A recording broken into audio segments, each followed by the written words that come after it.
Welcome back, my friends, to an episode of TFT Hyperroll from Mission for Tuition from the PBE. Remember, everything in this video is subject to change. This is just the beta, so we don't know if this will translate to the live server. And before we get started on the actual build, Mission for Tuition. It's about tuition. Paying for my kids' middle, high school tuition. Like, comment, subscribe, help with the algorithm. It's all about the views. And with that said, let's get started. As I've said a bunch of times, what I really like about this set are the augments. So here's augment number 1. We get Duet, which can summon an additional socialite. Twinshot, which the team will count as having an additional twin shot or could get 2 target dummies. Since I already had a Vi, and I didn't know there was another one waiting for me, I decided to go with Twinshot because I'm thinking Jinx is a twin shot, Vi and Jinx are sisters. There's a build to be made here. So we quick roll through and find a twin shot that we can get in, so we're taking advantage of all the buffs we can. 2 bruisers, 2 twin shots.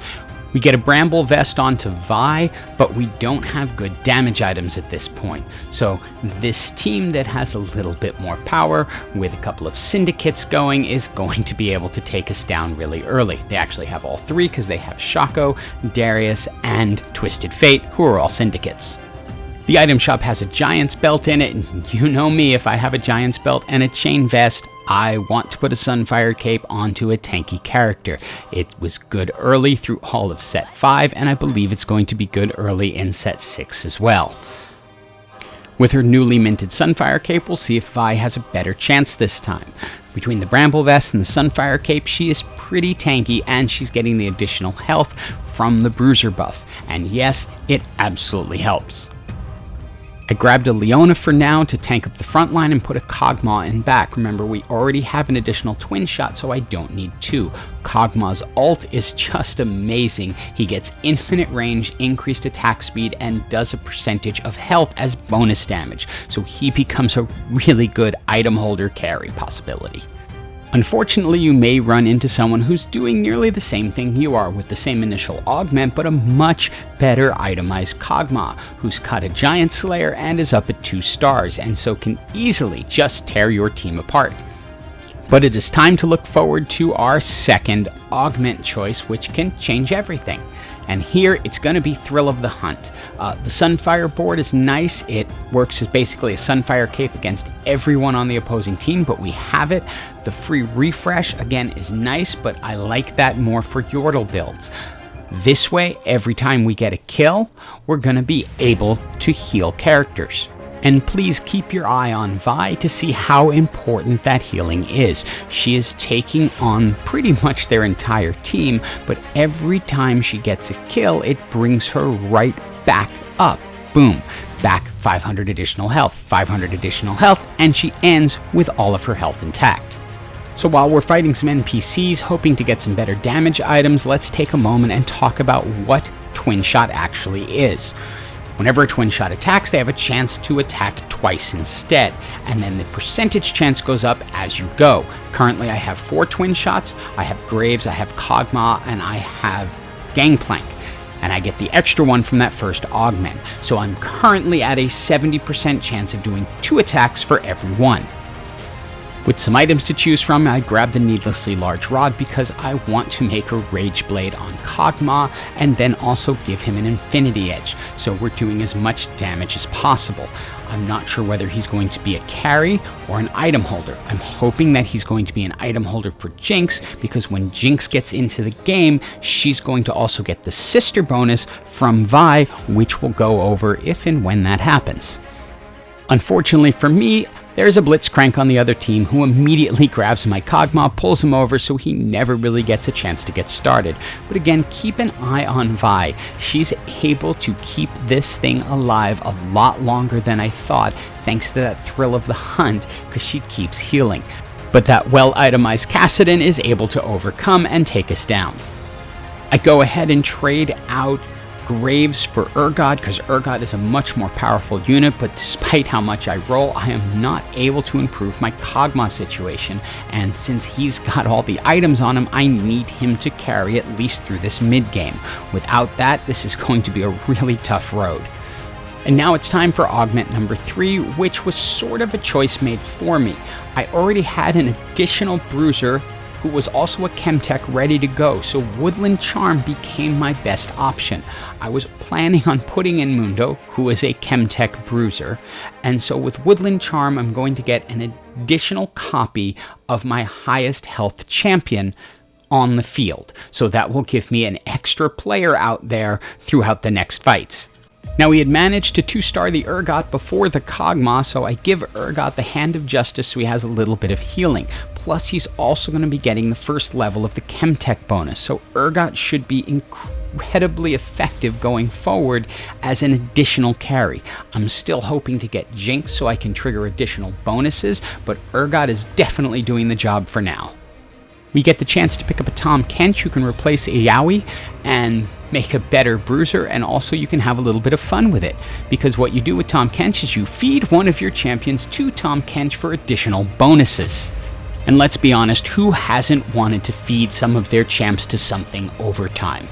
I'm also 1 Vi away from getting her to gold, which will be key, and is also why I've stacked all of the tank items on. But again, look at Urgot just absolutely dominating from the back line with that Chemtech buff and just 1 little item, but it's enough to give him the power to keep on winning when we really need it. We get a Deathblade from the NPC and then the chance to pick up an additional item. Since Vi is an Enforcer, I decide to get the Enforcer emblem so that we're able to trigger that buff. Put it onto Tahm Kench and then find someone to feed to him, which we just grab a Yone for, which people who play regular League will appreciate. We get the gold Vi we have been looking for, but let's take a moment to talk about Enforcer.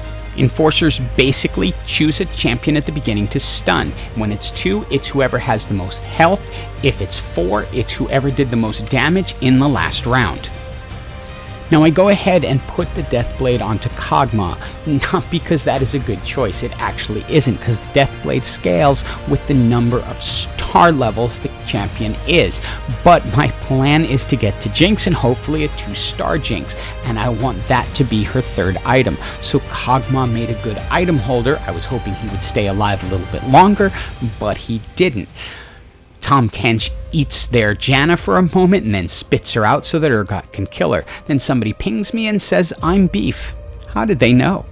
So it's time to make that call and get this Jinx thing settled, and we do that. Goodbye Kog'Maw, hello Jinx, and that will also trigger the sister bonus.